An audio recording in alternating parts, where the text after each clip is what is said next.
চেলেংচাদৰখনত ভকতসকলক অনা হৈছিলে আৰু সেয়া এই চেলেংখনতে ভকতসকলৰ পদধূলি লোৱা হৈছে আৰু এতিয়া ধুনীয়াকৈ বাকচত থৈ দিব।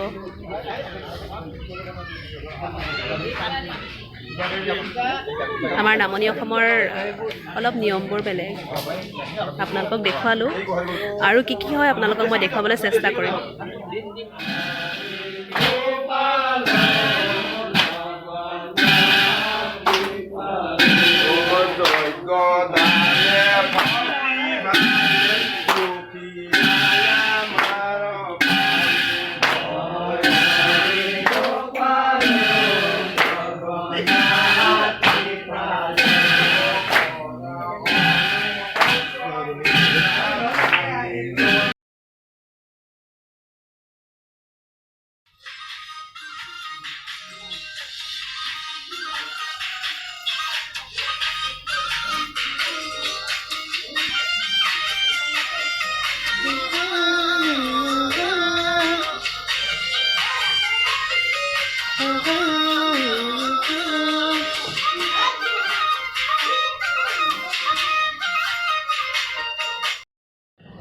দুপৰীয়া ভাগৱত পাঠ হোৱাৰ পিছত এতিয়া আমি অলপমান ফুৰিব আহিছোঁ টাউনফালে।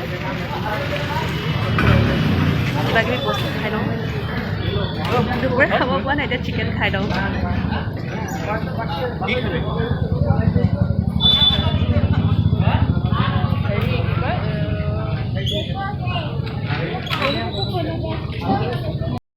পান খাবলৈ গৈ আছোঁ। পাঠশালা টাউনত আছোঁ আমি ইয়াতকৈ।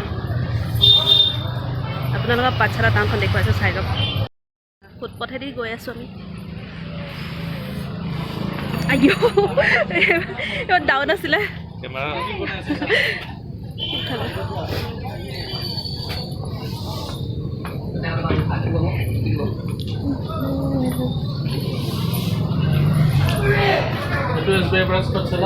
আচ্ছা, SBI পাঠশালা এইটো এই গৈছিলে।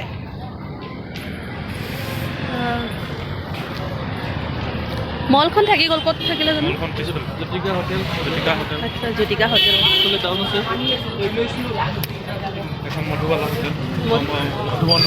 মধুবন এম্বিশন মলখন দেখাম বাৰু অলপ পাছত। অঁ, মেগা ষ্ট'ৰ। আচ্ছা, চিল্ক শুৱালকুছি শালঘৰ এইখন।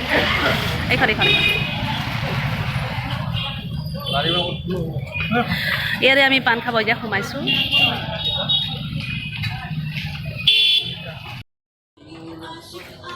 এইখন হৈছে পাঠশালাৰ ambition mall.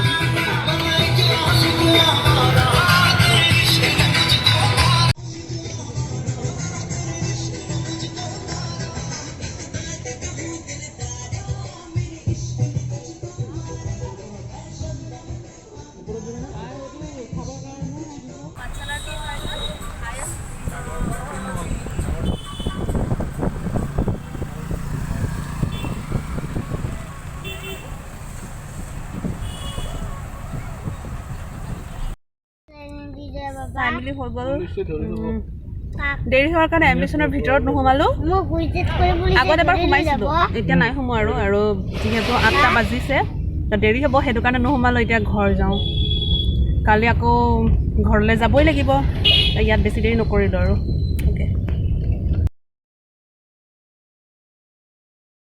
Guys finally way to home ঘৰলৈ বুলি ৰাওনা হৈছোঁ আৰু চব কিমান কুঁৱলী দি আছে আজি কুঁৱলী পুৰা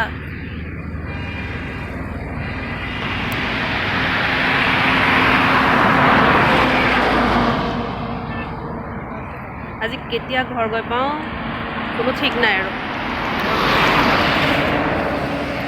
ঠাণ্ডা বহুত এতিয়া 9টা বাজিবৰ হ'ল বাট ঠাণ্ডা ইমান পৰিছে যে গাড়ী কেনেকৈ চলাব ভাইটিয়ে তাকে চিন্তা কৰি আছে তথাপিতো যাবই লাগিব ঠিক আছে গৈ যাওঁ নলবাৰীত কেন্দ্ৰীয় গৃহমন্ত্ৰী আহিব অমিত শ্বাহ চ' সেইকাৰণে পূৰা আজি আদৰিবৰ কাৰণে যোগাৰ কৰি থৈছে গেট পূৰা ধুনীয়াকৈ বনাই দিছে ডিউটি দি আছে পুলিচ হওক ট্ৰেফিক পুলিচ হওক সকলোৱে ট্ৰাকবোৰ যাবলৈ দিয়া নাই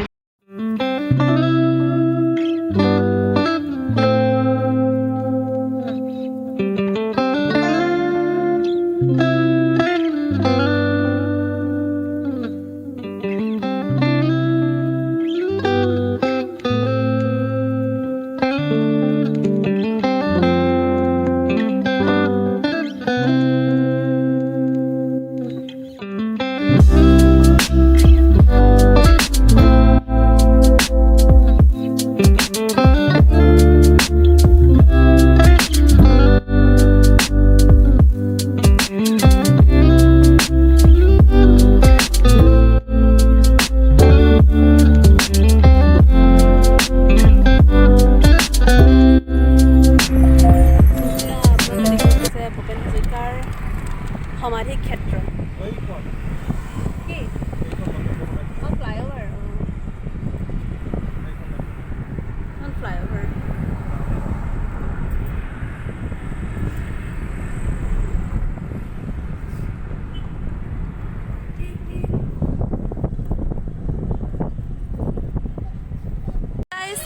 এইটো হ'ল আৰিমত্ত বিল বহুত দীঘল হয় বিলটো এইটো মাজতে আছে আকৌ ইফালে দীঘলকৈ বহুত দীঘলকৈ আছে তাৰপিছত ইফালে আছে বিলটো মাজতে ৰাস্তাটো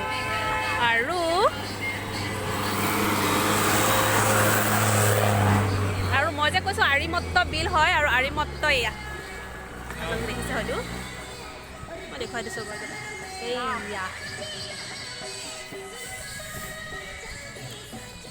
ইয়াত লাষ্ট ইয়েৰ আহোঁতে লাষ্ট ইয়েৰ নহয় তাৰ আগৰ বছৰ আহোঁতে দুইফালে বিলটো আছিলে হয় আৰু মাছ মাৰি আছিলে মানুহে কিন্তু ইয়াত এওঁক স্থাপিত কৰা নাছিলে কিন্তু এতিয়া ইয়াত স্থাপিত কৰি দিলে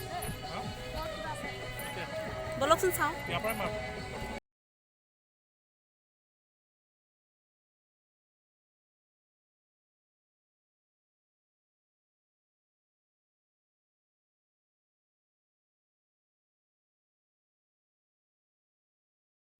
এয়া আপোনালোকে যিজনাৰ প্ৰতিমূৰ্তি দেখিছে তেওঁৰ আচল নাম হ'ল মৃগাংক আৰু তেওঁক সকলোৱে জোঙালবলহু বুলিয়ে পৰিচিত প্ৰবাদ আছে যে জোঙালবলহুৱে কলঙত সাঁতুৰি গৈ ৰহাত ৰৈছিল বাবে ৰহাৰ নাম আৰু চাপৰি গৈ কপিলী নদীত পৰা বাবে চাপৰমুখৰ নাম হৈছিল আমি যে চাপৰমুখ আৰু ৰহা বুলি ঠাইৰ নাম শুনিছোঁ সেইকাৰণে হৈছিলে সেইদৰে জাগিত পুনৰ পানীৰ পৰা উঠা জাগিৰ নাম আৰু কাজলী বাঁহৰ খোজত মৃত্যু হোৱাত সেই ঠাইৰ নাম কাজলীমুখ হৈছিল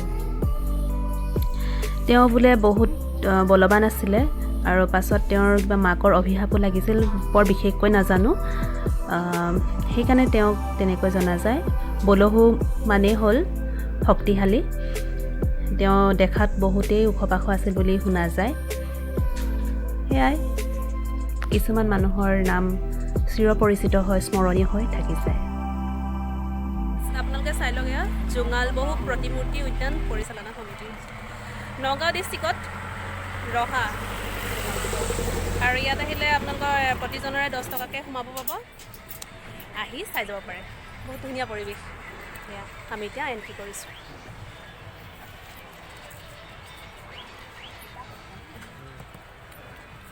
ইয়াৰ বিষয়ে আছে নেকি ইয়াত যিজনৰ প্ৰতিমূৰ্তি আছে তেওঁৰে নামত কিতাপ উলিয়াইছে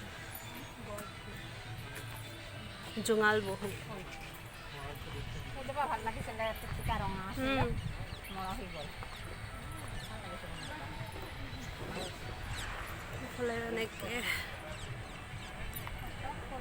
চাইবিলাক মাটিতে হয় অঁ মাটিতে হয় ধুনীয়াকৈ জেগা হ'লে আৰু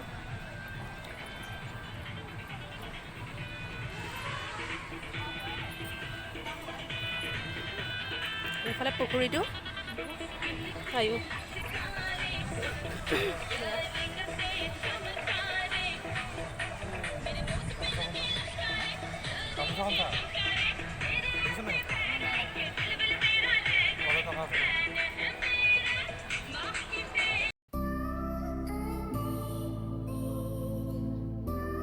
ইয়াত চাকি জ্বলোৱা হয়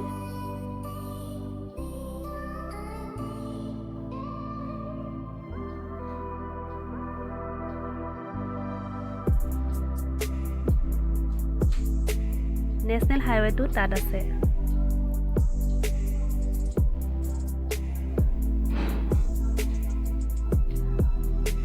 আৰু সকলোৱে ইয়াত পিকনিক খাই আছে তলফালে পিকনিক খাই আছে আৰু এয়া দেখিছে আপোনালোকে মূৰ্তিজনৰ চাৰিওকাষে ইমান ধুনীয়াকৈ ফুল ৰুই থৈ দিছে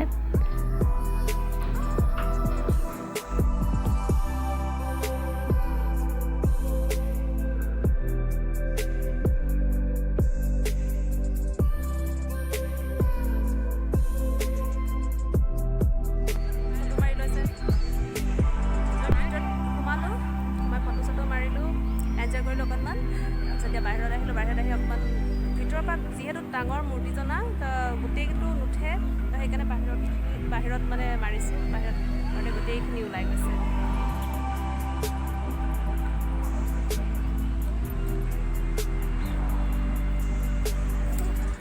আৰু বৰ বেছি দেৰি নকৰোঁ কাৰণ আৰু বহুতখিনি যাব লগা আছে চ' গৈ থাকোঁ আৰু